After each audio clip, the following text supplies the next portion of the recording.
All right, shalom, shalom. Shabbat shalom. Yahweh Bashim Yahweh Shabbat. You know what I'm saying? Most High willing. Everybody's having a beautiful Shabbat. We're back at it again with another Shabbat service, right? This one is entitled, Do You Truly Believe? Right? And what we're going in today is the aspects and the ways that show if you truly believe, right, or not, man. Because a lot of people say that they're Israelites. A lot of people say that they know they're Israel. A lot of people say, you know, Shalom and Khan and Kwame Yasha'Allah and all these different things, man. It's brothers and sisters, they're in camps, right? But do you really believe, right? The Lord is looking for true believers, man. Only true believers are going to be saved from the said perils to come. Only true believers are going to make it into the kingdom through the gates, man, right? And not going to die the second death. Let's kick it off with the opening precepts, right? It's the book of Colossians, chapter 3 and verse 17. And whatsoever ye do in word or deed, do all in the name of the Lord Yahweh Shai, give it thanks to the Most High and the Father by him. Right, so everything we do in word or deed, we do it all in the name of the Lord Yahweh Shai. Give it thanks to the Most High God Yahweh. That's why they say call Allah Yahweh by Shema Mashiach Momelak Yahweh Shai. That's all honor and glory to the Most High God through His Son, who the Word ignorantly called Jesus Christ. Right, this is the book of Ephesians, chapter 4 and verse 11. And He gave some apostles and some prophets and some evangelists and some pastors and teachers for the perfecting of the saints, for the work of the ministry, for the edifying of the body of Yahweh Shai. Right, so everything we do is for the perfecting of the saints, the work of the ministry, and the edifying of the body of Yahweh Shai, right, which is the Israelites spread across the four corners of the earth, right? That's why we do these classes. That's why we go out on the highways and byways that Israel may be perfected and beautified and prepared for the marriage, right? So like I said, this class is entitled, Do You Really Believe? So I'm going to kick it off with the book of John, chapter 4 and verse 19, to really kick off the spirit of the understanding that we're trying to get brothers and sisters to truly understand with this class. Right, this is the book of St. John, chapter 4 and verse 19, and it reads, The woman said unto him, Sir, I perceive that thou art a prophet. Our fathers worship in this mountain, and ye say that in Jerusalem is the place where men ought to worship. Right, so in old times and times past, right, our forefathers, right, the northern and southern kingdom, they had a dispute about where to worship at. Hey, should we worship in Mount Gilgal, or should we worship in Jerusalem at Mount Zion? Right, this was a constant struggle that we had in Israel, right? And they couldn't get over the fact of you just need to worship the Lord in your spirit. They couldn't even understand or grasp that. They thought it was a physical place you had to worship at, right? It mattered where you worship the Lord at, right? But it mattered not then, and it damn sure matters not now. And it's very same spirit that circles around Israel. Hey, are you keeping a lunar Shabbat, or are you keeping the Friday to Saturday Shabbat? Right? Are you eating meat, or are you not eating meat? Right? Are you do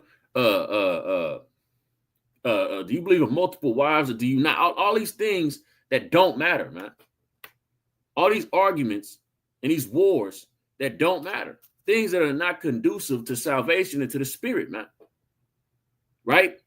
These are not the things that show you truly believe. When you truly believe, you literally take yourself out of the situation and you allow the spirit of the Lord to be what's prevalent, man, what's important, right? It's not about where you're worshiping. This is what Yahweh Shai is about to tell her. The hour is coming where we're not going to worship here nor there, right? But let's see what the Lord is going to be looking for when that happens, right? John chapter 4 and verse 20. Our fathers worship in this mountain, and ye say that in Jerusalem is the place where men are to worship. Yahweh Shai said unto her, Woman, believe me, the hour cometh when ye shall neither in this mountain nor yet at Jerusalem worship the Father. Ye worship, ye know not what. We know what we worship, for salvation is of the Jews. But the hour cometh, and now is, when the true worshipers shall worship the Father in spirit and in truth. For the Father seeketh such to worship him. Right?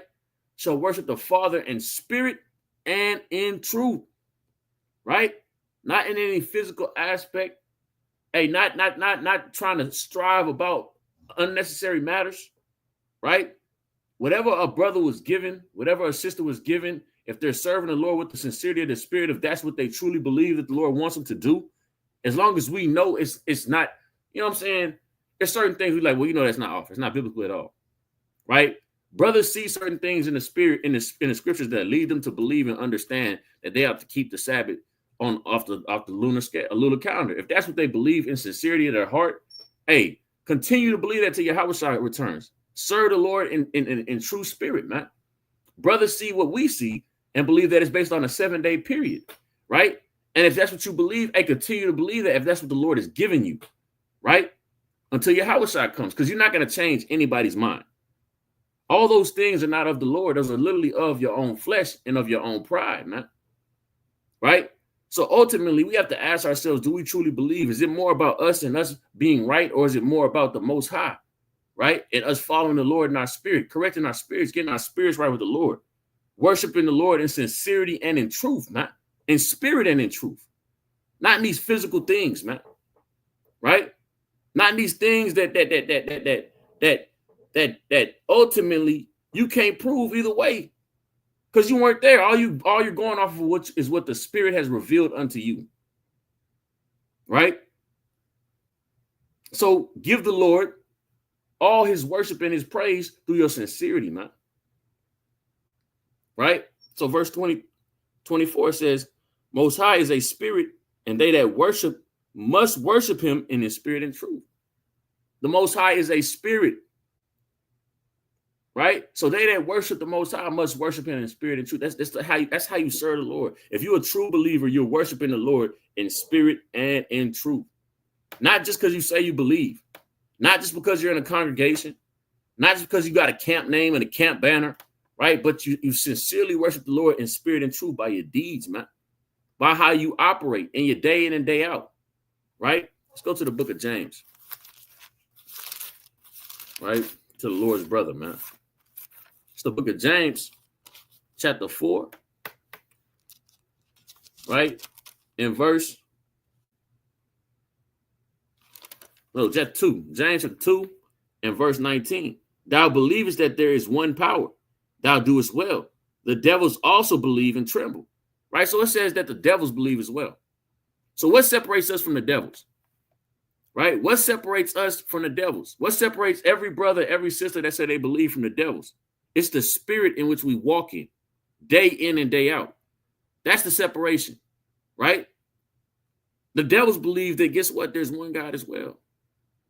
So what's going to separate you? Hey, Judas, he believed that there was one God. He even believed that there was a Messiah, man. But his spirit wasn't right. And guess what it let him do? Betraying the Messiah. Although he walked with the Lord, man. Imagine that. If Judas, who believed, right, still betrayed the Lord because his spirit wasn't right, how much more so you? Right? So do you truly believe in your spirit, man? When you truly believe in your spirit, your actions are going to show that. It's going to be, you're going to be led by your actions through the spirit that you have inside of you. Right? Let's go to the book of, I'm getting in the GNT. Right? Sirach 27:6 in the GNT. Right? Let's read it. Right? This is Sirach 27:6 in the GNT. And it reads, you can tell how well a tree has been cared for by the fruit that it bears. You can tell the type of spirit and how you care about your spirit, how you feed your spirit by the fruit you bear, by the way you walk, by the way you talk, by the things you care about. This is how you can tell the way you cared for the tree, the way you care for your spirit, the way you're feeding your spirit, right? You can literally tell this by the fruit one bears, man. And if a person is still always involved in carnal debates, carnal back and forth, carnal arguments, worried about carnal things, right? Guess what? They're not feeding their spirit, man. They're only opting into carnality. They don't walk in, they don't give their spirit that nourishment that it needs for it to overcome the flesh, man. Right? So it says what? Reading on. I'm gonna read from the top again. You can tell how well a tree has been cared for by the fruit it bears. And you can tell a person's feelings by the way he expresses himself. Right?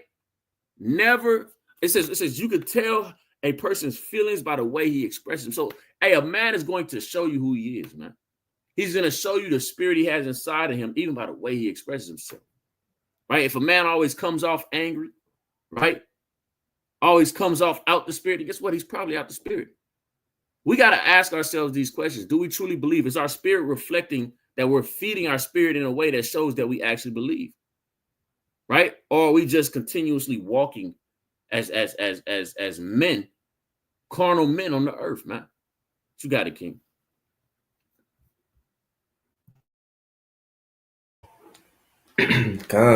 Just to touch on a few things that you said, like, your spirit is the thing that matters. We should be serving the Lord in spirit and in truth, right? And as well as sincerity. So grab this, is Joshua 24:14. It says, "Now therefore fear the Lord and serve him in sincerity and in truth." Right. And that's the one thing that matters. You know what I'm saying? Like, our spirit, our works, our faith, all these things prove who we are. The Most High God sees all things and know if you're genuine. You know what I'm saying? If you're serving Him with an upright heart, right? So it says, "Now therefore fear the Lord and serve Him in sincerity and in truth, and put away the gods which your fathers served on the other side of the flood and in Egypt, and serve ye the Lord. And if it seem evil unto you to serve the Lord, choose you this day whom ye will serve, whether the gods which your fathers served that were on the other side of the flood, or the gods of the Amorites in whose land ye dwelt.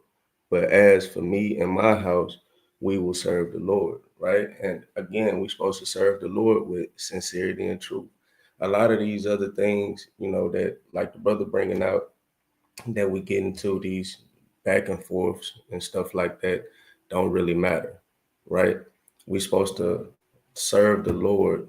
You know what I'm saying? Like, we're supposed to be, how you said, fully convinced and persuaded, in our mind on how to serve the Lord according to the scriptures. I don't want that to come off crazy saying in your mind, like you're heaping up your own understanding, right?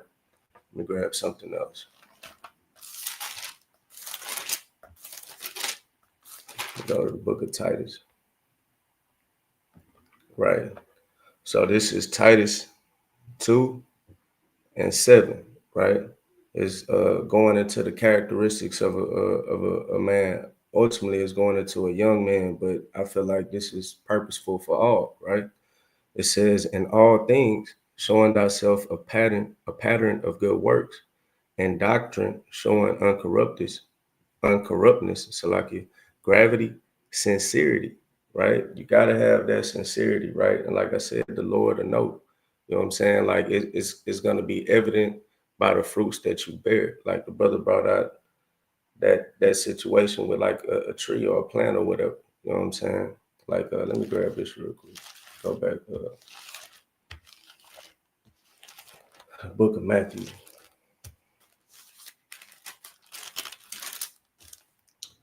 So Matthew 7, and I start at 16. It says, "Ye shall know them by their fruits. Do men gather grapes of thorns or figs of thistles? Even so, every good tree bringeth forth good fruit, but a corrupt tree bringeth forth evil fruit." Right? And it, again, by a person's works, by how they operate, how they move, you can tell what type of spirit that they moving in, if they're sincere or not. You know what I'm saying? If they're, trying to go as hard as they can for the Lord. You know what I'm saying? Or if they're doing this for some type of, status or something like that. Because you do have people like that, right? But let me keep going, and I'll bring out one account on that, and I'll pass it back to you. But it says, verse 18: "A good tree cannot bring forth evil fruit, neither can a corrupt tree bring forth good fruit." Right? There's a separation in the two that can clearly be seen. 19, it says, "Every tree that bringeth not forth good fruit is hewn down and cast into the fire. Wherefore, by their fruits ye shall know them." So by the fruits, you'll be able to tell if a person is moving in the spirit, if a person is moving sincere.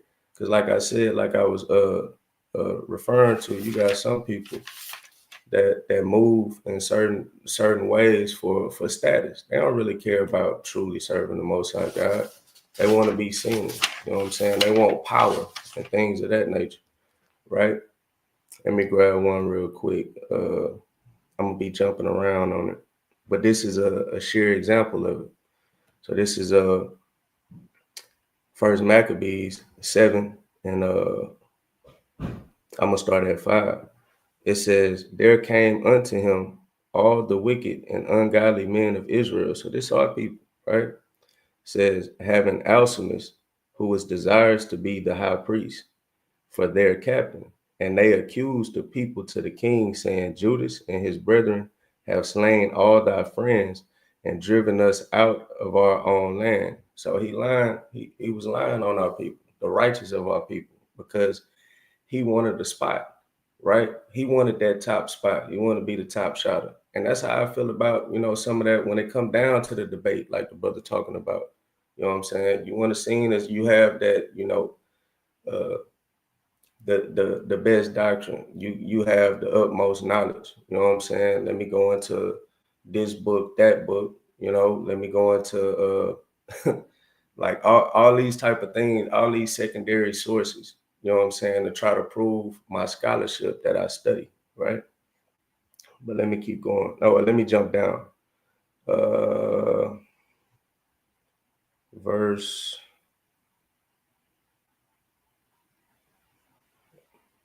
Salakia. I'm gonna jump to 9 real quick. And it says, now I'm gonna jump to 12. It says, then did there assemble unto Alcimus and Bacchides a company of scribes to require justice. Now the Assyrians were the first among the children of Israel that sought peace of them. For said they, one that is a priest of the seed of Aaron is come with this army, and he will do us no wrong, right? And that's how we view a lot of these people, right? That so-called in the truth, walking a walk, they talk a good talk, right? We outside looking in, like it said right here, like, this is one of the priests. This is one of the, the seed of Aaron, right? He'll do us no wrong. You wanna be green to it and believe that these people, especially of your people, of the seed of Israel, is not gonna do you like that. You know what I'm saying? But we don't know what their end game is, right? Whether it's just for status, you know what I'm saying, or are they serving the Lord in sincerity and truth? Obviously, with Alcimus, it wasn't that, right? I'm gonna keep going. It says, verse 15, "So he spake unto them peaceably, and sware unto them, saying, We will procure the harm neither of you nor your friends. Whereupon they believed him. Howbeit he took of them 60 men and slew them in one day, according to the words which he wrote. The flesh of thy saints have they cast out, and their blood have they shed round about Jerusalem, and there was none to bury them." Right? So he moving deceitfully, all because he has, a goal. The brother wants to be a high priest, right? And he don't care how he has to go about it to get that status that he wants. And there's a lot of people that move that way of our people. And you got to watch that. We got to be beware.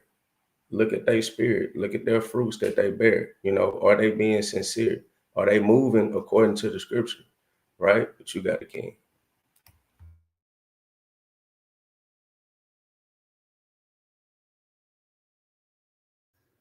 I'm gonna get in here on this. I'm gonna show my screen. I'm gonna pull this up. Something I was looking at through the spirit of the Lord. Right. I ain't playing this. The Lord put it on my spirit, so I looked it up. I tend to do this from time to time. Let's look at something real quick. All right, you see the screen out?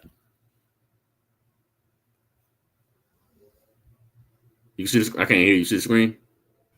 Yeah, come.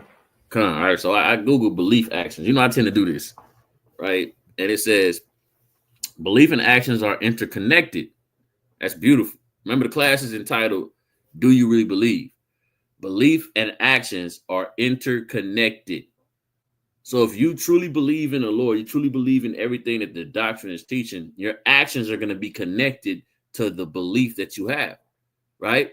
Meaning you're going to follow suit with the scriptures that you say you believe in. No longer with your own mind, but ultimately with the scriptures, because that's what belief is, right? It says what? Beliefs are often influence actions, and actions can in turn shape beliefs. You see that? That's crazy. This relationship is a cycle where one believes can lead them to act certain ways, and those actions reinforce or change their beliefs. This interplay is seen across various contexts, from personal choices to societal norms. So I want to go into these beliefs as drivers of actions. I'm gonna touch a few precepts on behavioral alignment. I'm gonna let Jay Mike get in there. Then we'll touch a few on motivational and goals, right? And so on and so forth, right? So it says behavioral alignment.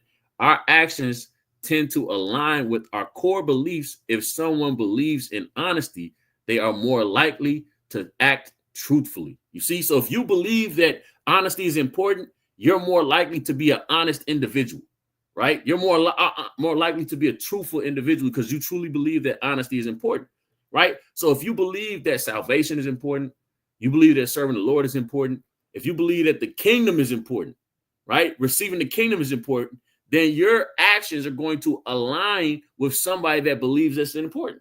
And what does the Lord tell us to do if we want to receive the kingdom? Let's get the classic. Let's go to Romans, right? It's the book of Romans, chapter 12 and verse 2. And it says, and be not conformed to this world, but be ye transformed by the renewing of your mind, that ye may prove what is good and acceptable and perfect will of the Most High.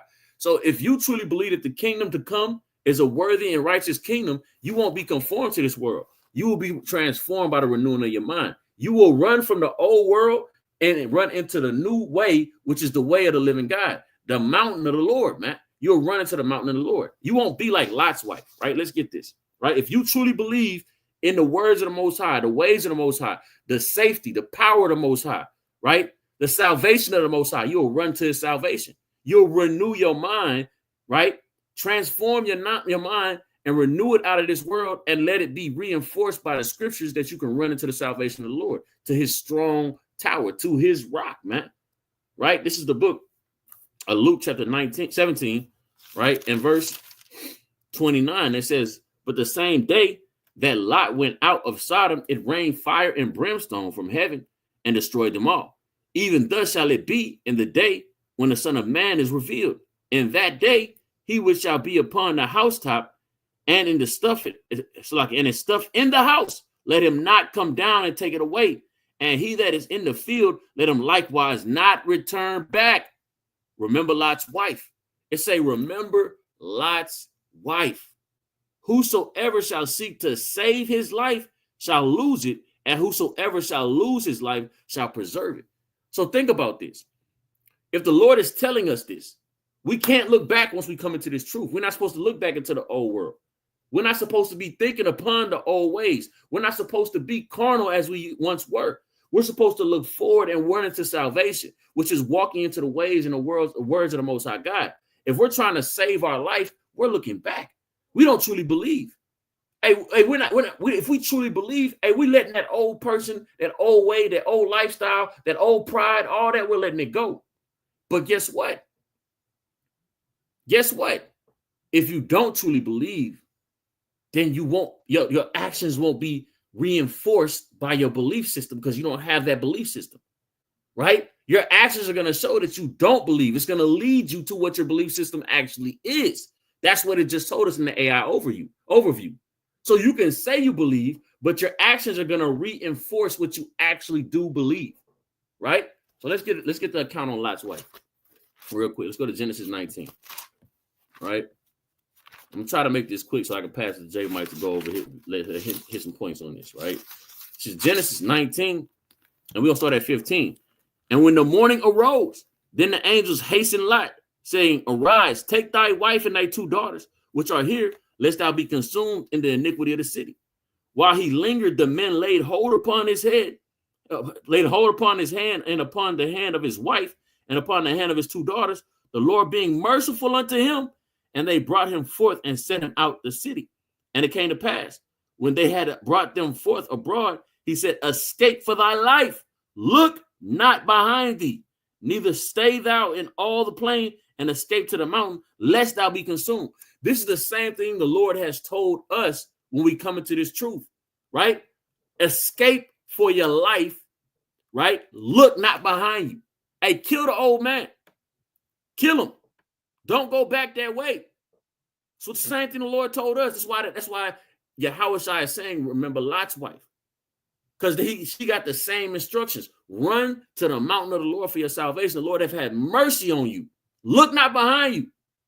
You come into this truth, the Lord has had mercy on you. Look not behind you. If you truly believe, you will not look back.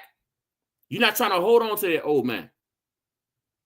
Right? Because your belief system is not going to allow you to do it. Verse 26. But his wife looked back from behind him, and she became a pillar of salt. Right? And so she died, man, because she didn't truly believe.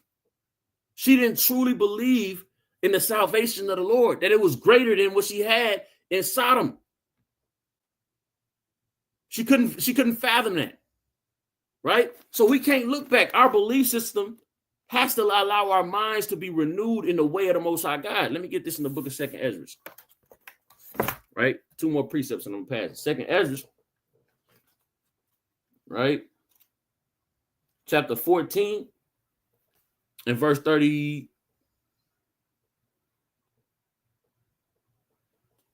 Therefore, if so be that ye will subdue your own understanding and reform your hearts, ye shall be kept alive, and after death ye shall obtain mercy. You see that? Subdue your own understanding. You got to allow the understanding of thus saith the Most High to take over. It can't be about you anymore. So if you truly believe in these things, you truly believe in the scriptures, you believe in the salvation of the Lord, you believe in the ways of the Most High God, it's not about you anymore. It's about his ways. You subdue your own understanding to walk in the ways of the Most High God. Although that old man gonna want to creep up, and he gonna want to be proudful, and he gonna want to, when you think you know something above your brother, to damn confound him. But guess what? That's not the way of the Most High. The Most High wants us to continue to fix our own spirit, to work out our own salvation, to continuously get the beam out of our own eye, so that we can have the ability to pull the beam out of our brother's eyes. But we spend too much time focusing on how we can fix somebody else before we spend the time to fix ourselves, as true believers should be continuously doing, man. Right? Get one more. It's the book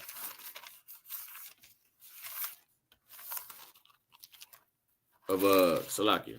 Colossians chapter 3 and verse 10. And it reads, and ye have put on the new man, which is renewed in knowledge after the image of him that created him. You see, that's plain upon the table, right? Behavioral alignment. If you truly believe in the scriptures, your behavior is going to align with them. You're going to put on that new man after the knowledge of Yahweh. Why Yahweh Shah? You got it, King. God, all facts. Let me grab some to go along with it, right? You gotta have the foundation of the Lord, right? That's the only thing that matters, not what you think. You got to change, right? So this is 2 Timothy 2 and 19. It says, nevertheless, the foundation of God standeth sure, having this seal, the Lord knoweth them that are his, and let every one that nameth the name of Hamashiach depart from iniquity, right? Verse 20, it says, but in a great house, there are not only vessels of gold and of silver, but also of wood and of earth, right? Obviously, the vessels of gold or silver are, the pure, the refined, you know what I'm saying? The ones that the Most High is looking for. And wood and earth is exactly what you're thinking about, worldly, right? Right? So it says, in a great house, there are not only vessels of gold and silver, but also of wood and of earth, and some to honor and some to dishonor. If a man therefore purge himself from these, he shall be a vessel unto honor, sanctified and meet for the master's use, and prepared unto every good work, right? So there's no in between, right? And you gotta purge yourself, become the new man, as this brother, the brother was putting down, right? Let me grab another one on that classic real quick.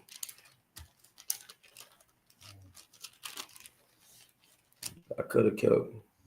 Nah, I just keep going. I could have kept going on that one, but I'll go somewhere else with it. The book of Ephesians 4:22. It says that ye put off concerning former conversation the old man, which is corrupt according to the deceitful lust, and be renewed in the spirit of your mind. Right? So we got to be renewed in the spirit of our mind. We got to change, right? Change. A lot of people, give a lot of pushback when it comes down to change, especially when there's some stuff that they don't fully agree with. But you got to understand, to be completely aligned with God, how you got to walk in agreement with the Lord, not be battling or fighting up against him. Right? Can two walk together unless they be agreed, as it says in Amos 3:3. So how can you call yourself a man of God or a woman of God and you won't change and conform to how God wants you to move and how he wants you to act? You got to put on that new man, that new woman, right? So verse 24, I start back at 23, and be renewed in the spirit of your mind, and that ye put on the new man, which after God is created in righteousness and true holiness, right? So we got to be, when it come down to, walking this walk, you got to be, obedient to the Most High God. You know what I'm saying? You got to have discipline, right? Let me grab this and I'm going to pass it. Now, for context sake, this is going into wisdom, right? So this is the Wisdom of Solomon 6, and I'm going to start at 17. It says, for the very true beginning of her is the desire of discipline, and the care of discipline is love, and love is the keeping of her laws, and the giving heed unto her laws is as assurance of incorruption. And incorruption maketh us near unto God, right? Going into the same thing as far as, you have to align yourself with God. You got to change. You got to put on a new man, right? And how do we do that? By being incorrupt, aligned, like I said, following this word, being obedient, right? Being disciplined. Verse, I'm going to read 19 again. And incorruption maketh us near unto God. Therefore, the desire of wisdom bringeth to a kingdom, right? So you got to have wisdom. Where does the wisdom come from? The Most High God. That's where you get the wisdom, the knowledge to change, the knowledge to put on that new person, to walk in the align with God, right? To show forth good fruits, to walk in sincerity and the truth, to move by the Spirit, right? All these things are intertwined. But you got a king. All right, Con. So right. So we're going into these belief actions, right? So we just went into behavioral alignment, right? How your behavior is going to align with your core beliefs, right? So if you truly believe in the Lord, your behavior is going to align with the ways and the operations and the mindset that the Lord has set for his believers to walk in, right? Then it says motivation and goals. Beliefs can motivate us to pursue certain goals and take specific actions to achieve them. For example, believing in the importance of fitness can lead to regular exercise, right? So, what is the ultimate goal, right? Right? The ultimate goal is to get Matthew 24, right, in verse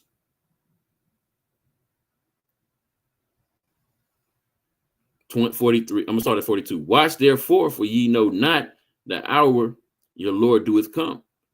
But know this, that if a good man of the house had known in what watch the thief would come, he would have watched and would not have suffered his house to be broken up.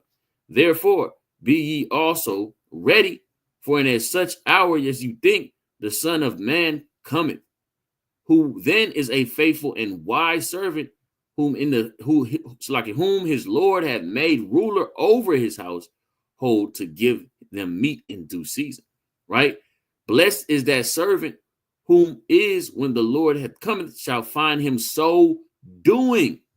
Verily I say unto you that he shall make him ruler over all his goods. That's the goal. To be found doing, to be found in righteousness when Yahushua returns. To be found walking in the right way when Yahushua returns. That is literally the goal. That we may be made ruler over many. That's the goal. So if you believe in that goal, if that goal is set, you're gonna be motivated to reach that goal. And your motivation to that goal is going to be understanding these things, right? Let's go to the book of Ecclesiastes, right? Book of Ecclesiastes, chapter 9 and verse 8. Let thy garments be always white, and let thy head lack no ointment. Hey, meaning you continuously walking in the truth and in the spirit of the Lord, right? Hey, for your garments to always be white means you're continuously repenting. You're continuously examining yourself and repenting and washing yourself in the words of the Most High God. Your head lacking no ointment means you continuously walk in wisdom. The wisdom of the Lord, not the wisdom of the world. So if you have that goal to be found doing in that day, right? When Yahushua returns, if that's your goal, and you got the motivation you're going to be motivated by that goal to continuously be walking in repentance, to continuously be washing yourself with the word of the Most High. That's what you'll be doing. You won't be caught up continuously in folly, man. Arguing about nonsense, thinking about carnal things, setting yourself up nothing but carnal goals with no spiritual goals. These things would not be what's going on if you truly believe in the goal. You'll be motivated by it. And the motivation will have you walking in the spirit of the Lord, continuously examining and repenting, examining yourself and repenting, right? It wouldn't be so hard when a brother comes to you and say, hey, brother, noticing spirit, so on and so forth. Hey, it wouldn't be so hard for you to go home and correct that. You would go home and correct it, right? You would work on it. You would understand this. Let's go to Proverbs. It's the book of Proverbs, chapter 24 and verse 16. For a just man falleth 7 times and riseth up again, but the wicked shall fall into mischief. And you'll know that you are still just. You can still be white, right? You can still literally be found doing, right? When Yahushua returns, if you get up and wash yourself off. But if you never actually admit the fact that you're dirty or even take the time to examine that you're dirty, hey, guess what? You're not going to there's no way for you to be ready when the Lord returns, man, because you're not going to be clean. And you're going to be filthy. You got to have that right spirit to understand I'm going to fall and I got to have this spirit when I fall to be found doing, right? Let's go to the book of Psalms. These are the actions. This was somebody that's motivated by the goals are going to have these type of spirits, man. They're going to have this spirit. If you truly believe, you're going to have motivation to reach that goal, and a motivation is going to lead you to this type of spirit. Doesn't mean you won't fall short. This is the type of spirit you'll have, right? This is the book of Psalms, chapter 51 and verse 10. Create in me a clean heart. Oh, yeah, how? Matter of fact, start at 9, right? It says, hide thy face from my sins and blot out all my iniquities. So you're repenting. Then you ask the Lord, create in me a clean heart, O Yahweh, and renew a right spirit within me. Cast me not away from thy presence and take not thy Holy Spirit from me, man.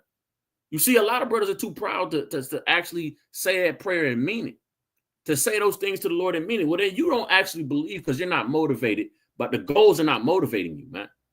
The end goal has not motivated you to know that you got to continuously be saying these things to the Most High. And you got to continuously be looking at yourself. And you got to continuously be working and striving, man. Right? This is how you end up. If you don't, this is how you may end up. Right? You got to let your garments always be white. That's that wedding garment, man. It means you have to always be washing and bathing yourself, repenting and saying that prayer that we just read from King David, man, in order to be found doing when the Lord returns. And you should be motivated to do this by the goal, which is to be found doing when the Lord returns, that you may be given Lord over many. You may be a Lord over many, man. Right? This is Matthew 22, and I'm going to start at 11. It says, and when the king came to see the guests, he saw there a man which had not on a wedding garment. He didn't have that all white that all white robe on, man. And he had on some damn skinny jeans, right? And one of them damn cutoff shirts, man, right? With the tag on the back, looking like a YN, right? And he said unto him, Friend, how camest thou in hither not having a wedding garment? And he was speechless. Then said the king to the servants, Bind him hand and foot, and take him away, and cast him into outer darkness. There shall be weeping and gnashing of teeth. For many are called, but few are chosen. You see that? Hey, if you're not motivated, if you don't truly believe, hey, you're not motivated by the goal. And if you're not motivated by the goal, hey, you won't be able to have that white robe on when the Lord returns. And you'll be cast out into outer darkness with weeping and gnashing of teeth. For many are called. So just because you got the calling to wake up as an Israelite, don't mean you were chosen. You got to be striving to be chosen, man. Right? Hey, everybody, hey, when I was young, everybody showed up to the basketball courts. Everybody. Hey, the niggas that could hoop showed up, right? Hey, the females showed up. The people that can't hoop showed up. People from out the neighborhood showed up. Everybody showed up. But hey, it's only 10 people on that full court that can run, man. Right? It's only 10 people that got chosen. Those that really had that really could hoop got chosen, man. Right? Then somebody got to have their next, and somebody I got my next after the next. Right? Hey, ain't no next when the Lord returns.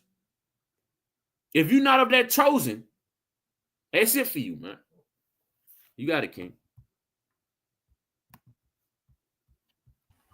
Great points. You know what I'm saying? Like with that area, with the motivation and goals, like it says, beliefs can motivate us to pursue certain goals and take specific actions. Now, when I read that, of course, the first thing I think of is faith, right? Because even with the example, Salakia, even with the example at the bottom, believing in the importance of fitness can lead to regular exercise. So you will be showing forth your faith, showing you actually do believe, like the class, the topic for the day, or you're a true believer, right? So it'll be shown in your faith or your works or whatnot. You know what I'm saying? And we got many accounts, just like the whole Hebrews 11 is showing this, right? The problem is, a lot of people look at this as, as stories and fables, something to get you through the tough times. You know what I'm saying? This is wise to look at, but, these weren't true people. But we know, you know what I'm saying? Us as believers know that these are our forefathers. These things actually happen, right? And we got to keep the faith, right? And these are all the accounts that, whatchamacallit, that that show us how to move through life, right? So let me grab matter of fact, I'm gonna get Hebrews 11. I'm gonna start at 32, right? And it says, and what shall I more say? For the time will fail me to tell of Gideon and of Barak and of Samson and of Jephthah, of David also and Samuel and of the prophets, right? It's so many accounts all throughout this book showing our faithful forefathers and foremothers, right? That, of course, through their beliefs, you know what I'm saying, they pursue, like I say, pursue certain goals and take specific actions to achieve them, right? And they knew that this was the way, you know what I'm saying, that the Lord had said for them. So they wholeheartedly believed, right? Verse 33, it says, who through faith subdued kingdoms, wrought righteousness, obtained promises, stopped the mouths of lions, quenched the violence of fire, escaped the edge of the sword, out of the weakness were made strong, waxed valiant in fight, turned to flight the armies of the aliens. Women received their dead raised to life again, and others were tortured, not accepting deliverance, that they might obtain a better resurrection, right? And it goes on, showing you, you know what I'm saying? Like it's so many accounts of faith. And through our faith, we show forth that we believe, right? Because obviously, if you don't have faith, it will show. And it says, woe unto these type of people, right? Let me grab this in Sirach 2 and 12. It says, woe be to the fearful hearts and faint hands, right? Woe be to those that are fearful, that don't fully trust in the Most High God. Hebrews 11 was a whole list, a whole heap of accounts of people that fully trusted in the Most High God, right? And we seen what transpired and what happened in their cases, right? So if we want a better outcome, we got to move as such, right? It says, woe be to the faithful heart, fearful heart, Salakia, and faint hands, right? Like the faint hands, the people that's not going as hard as they can for the Most High God, right? They're not giving it they all. They halfway putting their hand to the plow, right? Things of that nature. And the sinner that goeth two ways, right? That'll be that double-minded individual, right? You kind of in between. You don't know what you want to do. You that lukewarm individual. Woe be to these people. You gotta have faith, right? It says, verse 13, woe unto them that is faint-hearted, for he believeth not. Therefore shall he not be defended, right? Because the Lord is the one that's going to cover you, right? And in every aspect, it says, like, even in noonday and all these, like, oh, let me grab that real quick and I'm going to jump back to it. It's in the book of Sirach as well. Where is it at? Let me see.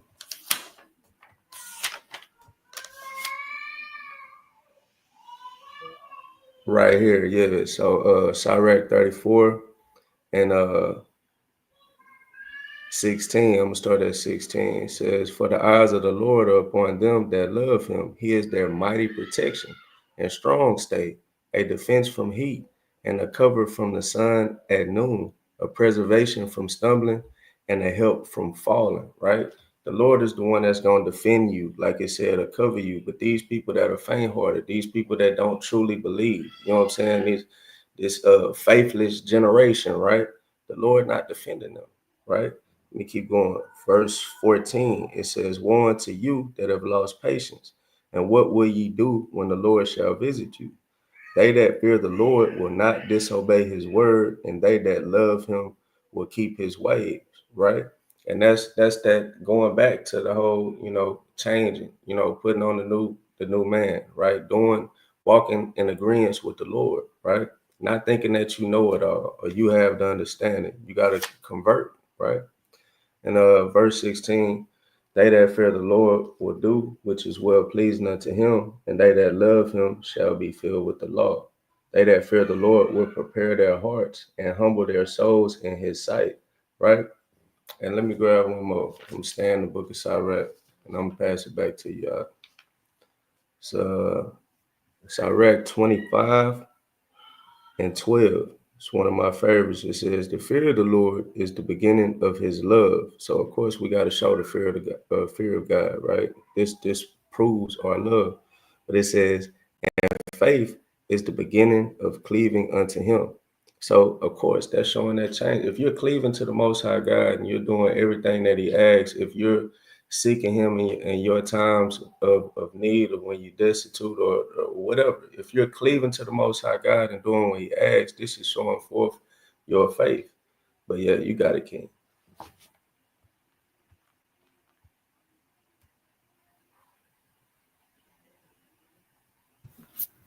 Right. So the last part of the little category is, let's go back to it, is expectations and outcomes. Beliefs about the likelihood of success or failure can influence our actions. Expecting success can encourage us to try, while expecting failure might lead to an inaction or giving up. You see, that's where I was gonna go into, like, faith, right? That, which, you know what I'm saying, the brother's other one is still going into faith at the end of the day, right? Because belief is faith, right? If you truly believe, the whole thing is really relied upon faith, right? Now, if you truly believe and you truly have faith, right, at the end of the day, your actions are gonna show that, right? Especially during a time of being afflicted, right? Or going through it, being brought low, right? So let's get the classic in Sirach chapter 2. Start it off, right? It's the book of Sirach chapter 2 and verse 2. My son, if thou come to serve the Lord, prepare thy soul for temptation. Set thy heart aright and constantly endure, and make not haste in the time of trouble. Cleave unto him and depart not away, that thou mayest be increased at thy last end. If you truly believe this, right, no matter what, at the end of the day, you're going to hold fast to the understanding that the Lord is going to increase you at your last end, right? And it's going to dictate how you walk continually. You're going to walk in continual integrity, even in times of being affliction, even in times of being brought low, even in times when you feel like you have no way out of the situation that you're in. You're still going to walk in integrity because you believe that you're going to be increased at your last end. You believe that the end is not your beginning, right? You believe what you see right now is not how you're going to, how the Lord is going to allow things to play out when salvation comes, right? So you're going to walk as somebody that believes in the salvation of the Most High God, right? You're going to be walking in his integrity. You're going to be walking in the right spirit, right? And you're going to be choosing the people that you put yourself around that's going to be able to preserve that spirit instead of take it away from you, man. You'll be very cautious with who you allow your spirit to. I always tell brothers, man, your spirit is very fragile, man. You got to be very careful with who you allow to enter and be around your spirit, man. Just because somebody's cool and you like them and you had a good rapport with them, don't mean that they're good for your spirit, man.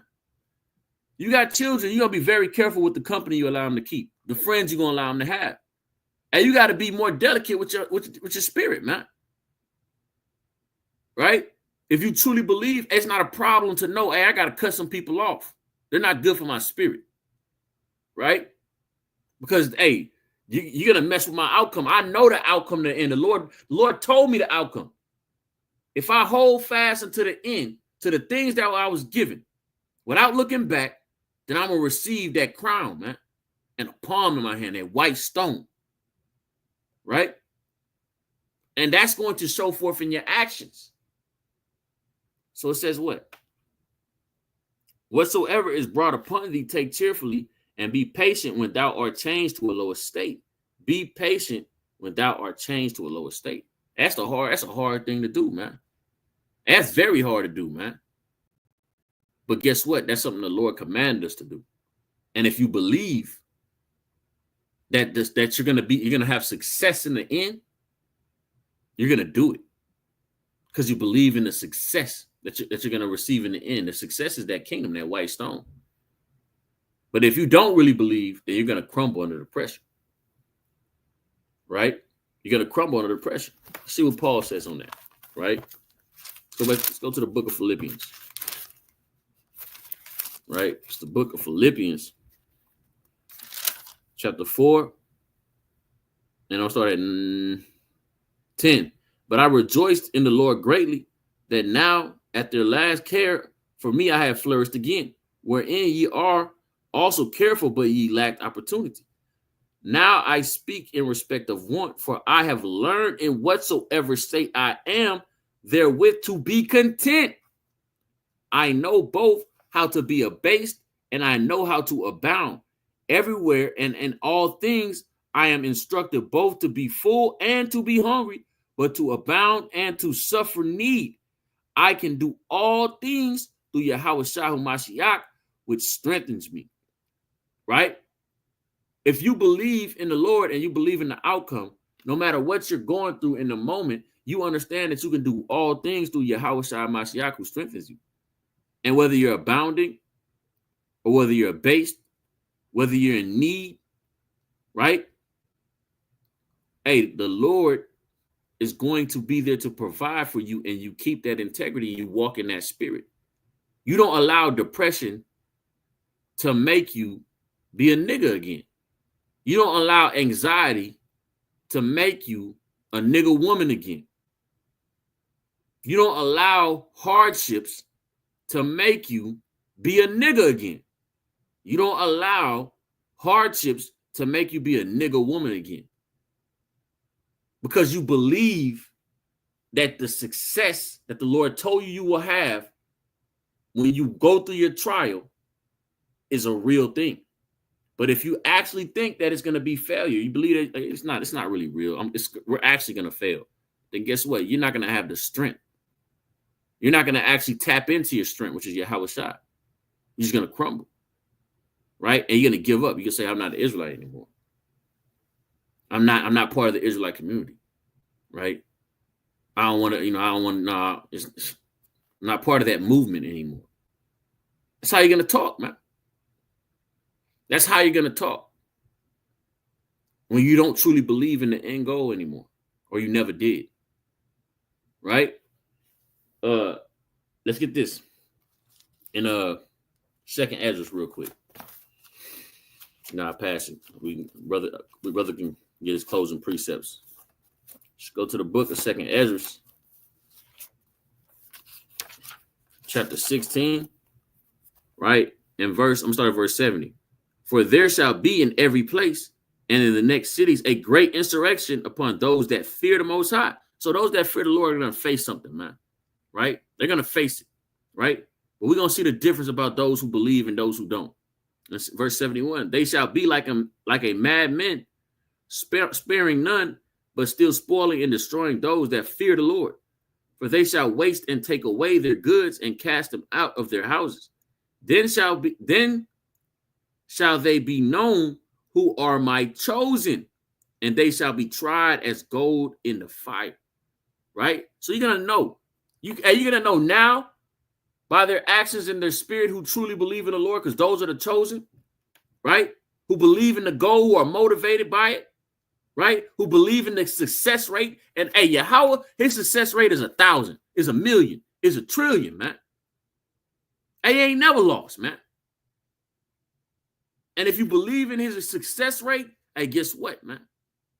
All the things brothers brought out today through the Spirit of the Lord, hey, you're going to be looking into that, tapping into that, walking into that, meditating on that, man. So it says what? Hear, O ye, my beloved, saith the Lord. Behold, the days of trouble are at hand, but I will deliver you from the same. Be ye not afraid, neither doubt, for the Most High is your God, right? Do you believe he's going to guide you to success? Do you believe the Most High is going to guide you to success? Or do you think not? Right?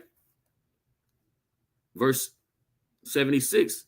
And it says, and the guide of them who keep my commandments and precepts, saith the Lord God. Let not your sins weigh you down. Let not your iniquities lift themselves up.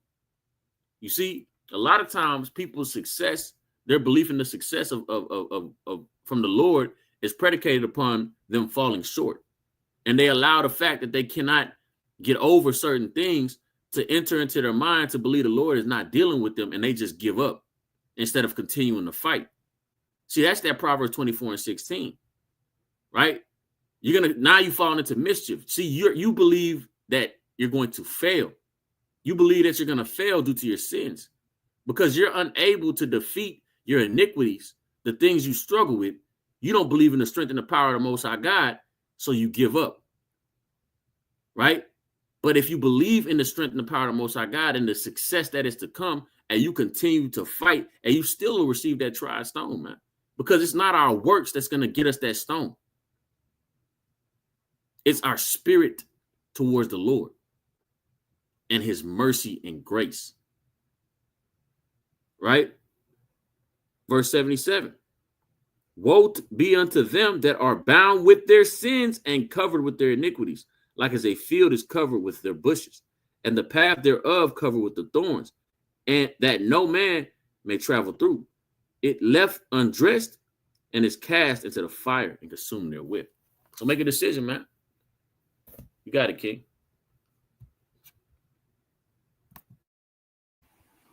Okay, let me grab this real quick. We'll probably grab 2 and I'll wrap it on up. This is Sirach 11. And I'm gonna start at 22. It says, the blessing of the Lord is in the reward of the godly, and suddenly he maketh his blessing to flourish. Say not, what profit is there of my service, and what good things shall I have hereafter, right? Because, some people end up, flickering.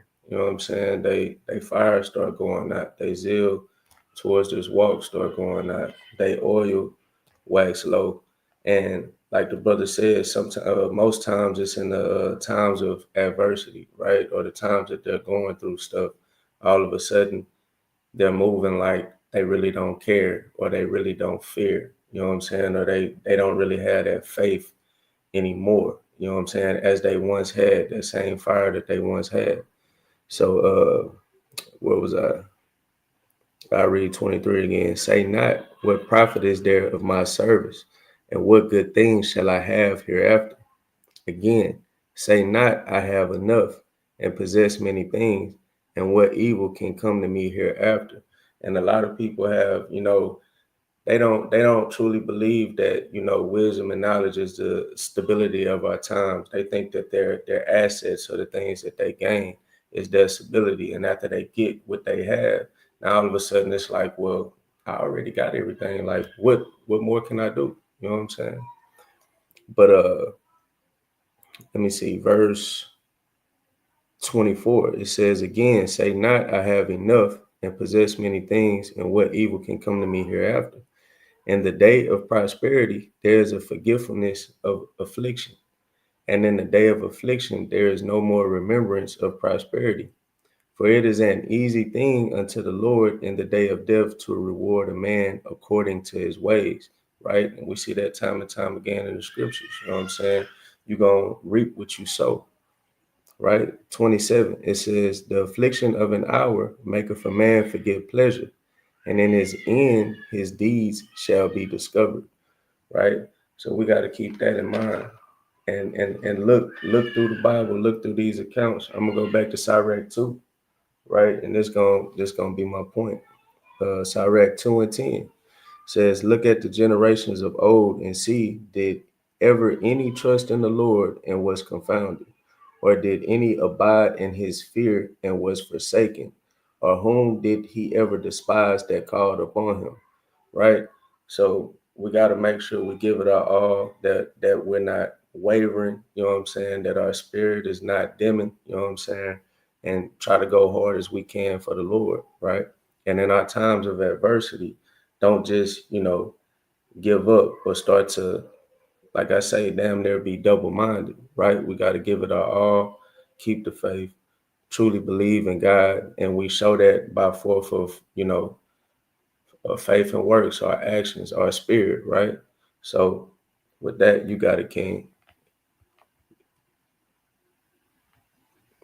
Oh, the brother might have stepped away. All right, there we go. I'm good. So with that, most high willing, somebody was edified or will be as it plays. We love y'all. Have a mighty and beautiful Shabbat. Shalom. Shalom, family.